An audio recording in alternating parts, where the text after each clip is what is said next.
vasakus.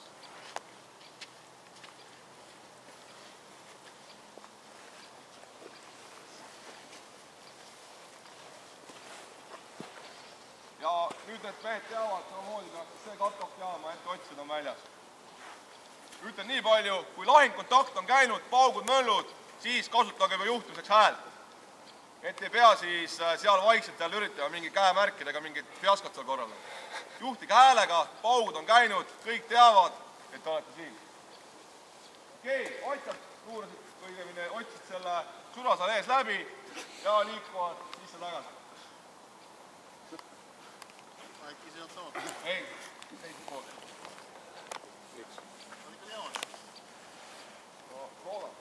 Ei, ikka läbi sektori siis. Äkki või meil ikka liiga. Inimesed teedi kogu teed või kuni või. Okei, vaid paika.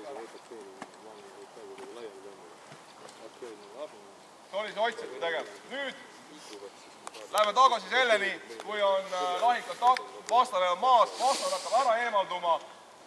Nulliga tagasi. Härra Neitman. Vastane eemaldub. Nüüd tuleb see nullides, jah. Ja jõuab cut-off'i, stopp. Nüüd ongi, cut-off on see, kes peab vastasel siis tee ära lõikama, et need mongolide pääseksid tulealast välja. Ära kumma olen. Okei, aitäh reformast. Okei, vastane hävitati ära, et siis see on nagu cut-off'i teema. Jah? Kui esimese kontakti ajal, kas siis cut-off ei anna üldse tuld, hoiab ennast varjus, et ei reeda ennast üldse? Jah, nii ta on. Isegi kui on vastane Jah, põhimõtteliselt küll. Aga see ongi see teema, et otsijad välja ei lähe. 2-3 minti ja jaa ülem poolt määratud märguande peale eemaldutakse. Märguanne võib olla häälega mingi koodsõna, võib olla mingi märguanne signaalraketiga või jällegi, kui on olemas need märgistussuitsud, sinised, punased, rohelised, siis võivad ka need olla. Ja ülem annab siin siis märgusõna kits.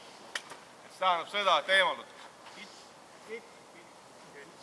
Nii, tähendab seda, cut-off'id võivad ära hakata liikuma. Liikuda siit niimoodi. Tuleb keskel kokku. VKP-sse kokku. VKP-sse.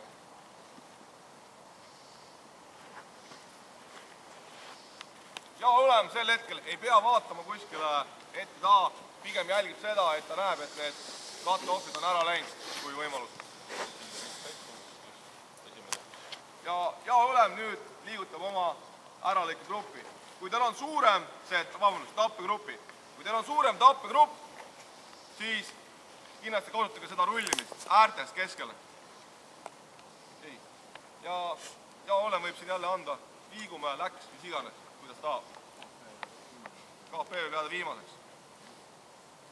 Aga ja ülemate koha pealt siis niimoodi, et soovitan teil ise jääda viimaseks, sest siis on see, et te ise veendute, et mitte kedagi enam siia maha ei jää.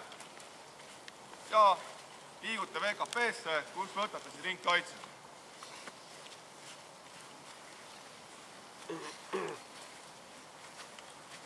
Pulla jääd siia suunda. Jah, väga õige, pulla ohtukuse suunda. Liikme sinnapoole. Siin tehakse kiire reorg. Kui aeg on, laetakse salved kiiresti läis. Ja valmistatakse põhimõtteliselt kiiresti ära minema, sest me ei tea mitte kunagi, võib-olla oli vastase roodu eeljulgestus jaosuurune üksus, kelle tõmmati kott pähe ja rood võib-olla hakkab nüüd jälitama. Et suht kiirelt on vaja sinna ära minna. 2-3 minutit jällegi. Et liiguta siit jälle siis uuele paiknemisalale, kus siis saate teha põhjalikuma reorgi. Ehk siis see tähendab seda, teil peab jääma ka moona tagasi liikumiseks salvedes.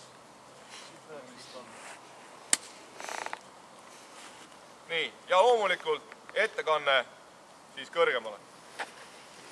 Puudutab siis kelle kontakt, õigemini, mis üksus on, mis toimus kellega toimus ja palju moona, haavatuid ja edasine tegevus. Kui pole seda eelnevat käest. Nii, kellelgi küsimusi selle varjutuse kohta. Et täna peaks meil selles suures plaanis nii välja nägema. Et me ei hakka sellele kõndimisele väga aega raiskama. Jah? siis me õpime täna ainult seda lineaarset varitsust. Jaa, sest jaoga reeglina muud väga teha ei anna. Annab, aga ma ei näe nagu väga sellist vajadust. Teedele siiski tehakse lineaarselt. Rääkisid praegu, et kui hävitame selle vastase